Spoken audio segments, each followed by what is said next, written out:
After the quiet last couple of weeks we've had, Melee is coming back with an amazing string of events week after week to finish off the summer of Melee strong. And to start off this chain, we have the 6th iteration of the Low Tier City series that is only the 4th event so far this year that has had at least 4 of the top 6 players in attendance. So with that being said, let's take a look at the players and storylines you should be looking out for this weekend in Texas. And as we always do, let's start at the top of the table at this event, where I could honestly see any of these 4 players coming away with the gold here. Let's take a look at each of these 4 players to get exactly an idea of what they need to do to win. First off, as always, we have Hungrybox, who has been the clear favorite to win every event he's been to so far this year. He's got quite an easy path to top 8, with Absent Page being the only player who has a non-zero chance of somehow being able to take a game off him. Then to make it the winners finals, Hbox will have to face off with his age-old rival, Mango. And although Mango was able to take a set off him in Summit pools, Hungrybox has won 4 of the last 5 sets, so we'll likely see him win here. Then in winners finals, he'll be facing off with either Leffen or Armada to make it into grands on winner's side. Hungrybox would obviously be more happy seeing Leffen here, as he's won the last 7 sets in a row against him,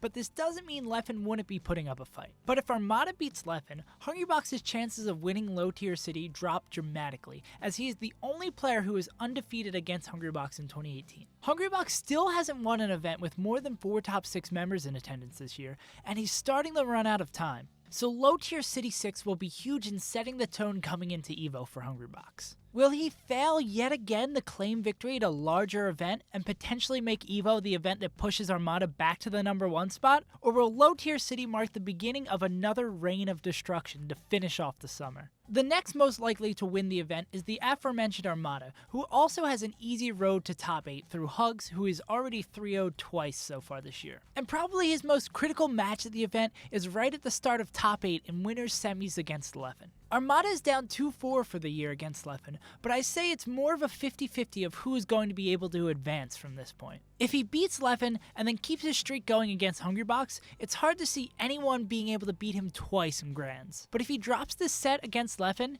Mango, who beat him at Summit, or a rematch with Leffen could very likely stop him in his tracks. If Armada is able to carry his momentum from Smash and Splash and win Low Tier City as well, there's a very real possibility that he could keep it going enough to become the first player to win 3 EVO titles. But if Hungrybox, Leffen, or even Mango is able to slow down the Swede's speed, his ability to climb back up to being the best by the end of the year could be severely stunted. Then that just leaves Leffen and Mango, who aren't nearly as safe picks to win the event as Hungrybox or Armada. The big thing holding me back from betting on Leffen is that to win Low Tier City, he's almost certainly going to have to be able to beat Hungrybox at least once, and that 0-5 head-to-head this year against him is quite daunting. But it's also a bit deceiving, as he's taking Hungrybox to Game 5 in 4 out of those 5 sets, so it really seems like he's close to finally cracking the code that he knows he's capable of doing. And he's also got positive head-to-heads on Mango and Armada, so he's poised to make it to him, but we'll have to wait and see if he's finally able to break through and beat him. And Mango, it's so hard to predict if we're going to see Summit Pools Mango or Summit Bracket Mango showing up to Low Tier City. I don't think anyone would be too surprised seeing him finish 4th losing to Hungrybox and Leffen, but I also don't think it'd be too crazy to see him beating Hungrybox and Armada on winner's side and taking the event, or even pulling a Royal Flush and winning grands from loser's side.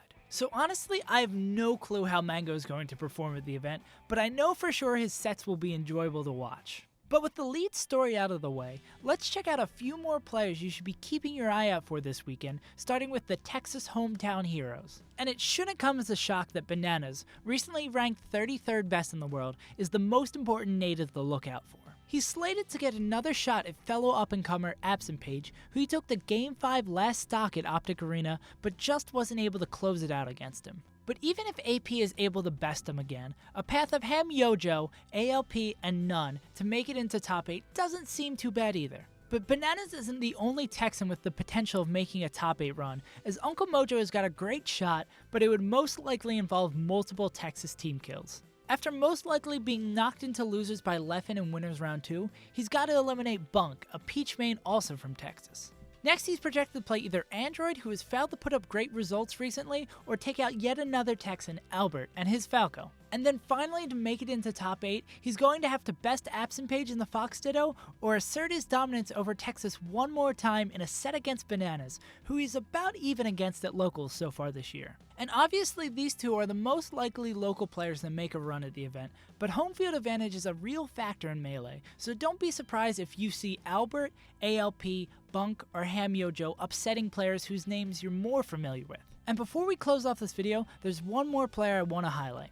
Dreffin. Dreffin has been around the scene for quite a long time and has built a legacy such as beating Mutaking at Viva La Smashicalism and being considered the number 40th on the top 100 players of all time. And today he's still considered to be a great player, being ranked 75th in 2016, 68th in 2017, and just barely missing out on making top 50 on this year's summer rankings. But here at Low Tier City, he's got a real shot to add a couple more great wins to his resume that get that extra boost he needs. After most likely losing to Mango in winners, he's set to face off with Army, who he hasn't ever played according to Tafa Stats, or a rookie who won their last meeting at Genesis 3 in 2016. But even though he's not the favorite in either of these, Dreffin totally has the talent to win these matches and make it to face off with Hugs, who he is actually the favorite against, as he's beaten Hugo the last 2 times they've met. And with that, he'd be punching his ticket into top 8, where his run most likely would end against none. So don't be surprised if you see Dreffin grabbing himself all the way to a 7th place finish at Low Tier City. And that about does it for this video. If there are any more players you think have the potential to make a run this weekend, tell us about them in the comments down below. Also, I'd love to see who you think is going to take home the gold this weekend, because it's so tough to call. If I was forced to take a guess for who I think is going to finish top 4 of the event, it would be Armada in 1st, Hungrybox in 2nd, Mango in 3rd, and Leffen in 4th. But again, honestly, I could see like any permutation of those 4 players being in the top 4 at this event. And yeah, that about wraps it up. I've been SaveAsUntitled, I hope you guys enjoyed, and I will see you guys next time.